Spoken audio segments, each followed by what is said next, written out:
தமிழ்நாட்டில தளபதி விஜய் அவர்கள் சிஎம் ஆகுறதுல இருக்கக்கூடிய பாசிபிலிட்டீஸ் என்னலாம் அப்படின்னு பார்த்தோம் அப்படின்னா, ஸோ இன்னைக்கு டேட்டுக்கு அவர் பார்த்தீங்க அப்படின்னா, 108 எம்எல்ஏக்களோட இருக்காரு. 108 எம்எல்ஏ அப்படின்னு சொல்ல முடியாது. ஏன்னா 108 இடங்கள்ல ஜெயிச்சிருக்காங்க.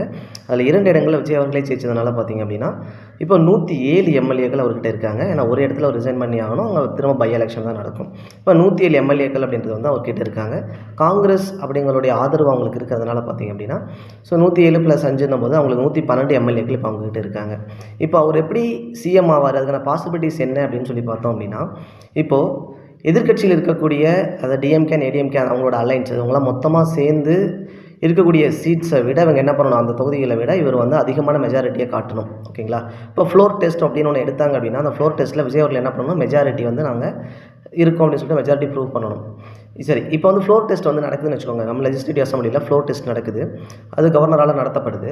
அப்போது அந்த கவர்னரால் நடத்தக்கூடிய அந்த சட்டசபையில் ஃப்ளோர் டெஸ்ட் நடக்கும்போது விஜய் அவருடைய கட்சியில் இருக்கக்கூடிய 107 எம்எல்ஏக்களும் இடம்பெறுறாங்க. ஓகேங்களா? 107 எம்எல்ஏக்கள் ப்ளஸ் காங்கிரஸுடைய இந்த 112 பேர் இடம்பெறுறாங்க அப்படின்னு வச்சுப்போம். அப்போ எதிர்க்கட்சியிலேருந்து வரக்கூடியதில் பார்த்திங்க அப்படின்னா, ஒட்டுமொத்த உறுப்பினர்களே ஒரு 200 பேர் தான் இடம்பெற்றிருக்காங்க. ஒரு 34 பேர் வரல, ஆப்சென்ட் ஆகிட்டாங்க அப்படின்னு பார்த்திங்க அப்படின்னா, அந்த ஃப்ளோர் டெஸ்ட்டில் யார் மெஜாரிட்டியாக இருப்பாங்க அப்படின்னா, ஸோ தளபதி விஜய் அவர்களுடைய கட்சியில் இருக்கக்கூடிய எம்எல்ஏக்கள் அதிகமான ஆட்கள் இருக்கிறதுனால, அப்போது அவர் மெஜாரிட்டி காமிச்சவர் மெஜாரிட்டியாக சிஎம் ஆகலாம். சரிங்களா? சரி, அவங்க அப்போ ஆப்சென்ட் ஆகிட்டாங்க. அதனால் திரும்ப வந்திருக்காங்க. திரும்ப அதே அந்த ஆப்சென்ட் ஆனவங்க திரும்ப ரிட்டர்ன் வராங்க. ரிட்டர்ன் வந்துட்டாலும் நமக்கு பிரச்சனை கிடையாது. ஆனால் அங்கே ஏதாவது இஷ்யூ ஆகுது. திரும்ப மெஜாரிட்டி ப்ரூவ் பண்ண சொல்லி ஒரு பொலிட்டிக்கல் ரீதியாக ஒரு இஷ்யூ வரலாம். ஒரு ஃப்ளோர் டெஸ்ட் எத்தனை டைம் நடக்கலாம்னு பார்த்திங்க அப்படின்னா, எத்தனை டைம் வேணாலும் நடக்கலாம். எப்போ வேணாலும் மெஜாரிட்டி ப்ரூவ் பண்ண சொல்லலாம். ஏதாவது எம்எல்ஏக்கள் ரிசைன் பண்ணுறாங்க அப்படின்னா, அந்த டைமில் இருக்கான்னு சொல்லி செக் பண்ணுவாங்க.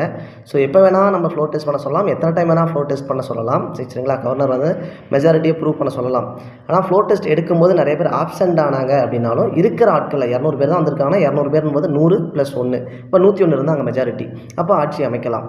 ஓகேங்களா? இப்போ 200 பேர் இல்லாமல் மொத்த நபர்கள் இடம்பெற்றிருக்காங்க அப்படின்னா, அவர் என்ன பண்ணணும், 234 பேர் அப்படின்னும்போது 117 + 1 இல்லைங்களா? 50% 117, அதுக்கு மேலே 1ன்னும்போது 118 பேரை அவர் மெஜாரிட்டியாக காட்டணும். ஓகே, அதுவே ஒரு 150 பேர் தான் இடம்பெற்றிருக்காங்க ஃப்ளோர் டெஸ்ட் எடுக்கும்போது அப்படின்னா, அந்த 150ல் 75 + 1 அப்போ 76 அப்படின்றது மெஜாரிட்டியாக காட்டணும். இப்போ என்னெல்லாம் இவர் சிஎம் ஆகிறதுக்கு பாசிபிலிட்டிஸ்னு பார்த்திங்க அப்படின்னா, ஃபஸ்ட்டு ஒன்று, அவர்கிட்ட மொத்தமாகவே 118 பேர் இருக்காங்க. அவரோட கொலிஷன் அவர் 107 + கொலிஷனில் ஒரு 11 அப்படின்னும்போது 118 பேர் காட்டலாம். இது ஒரு ஆப்ஷன்.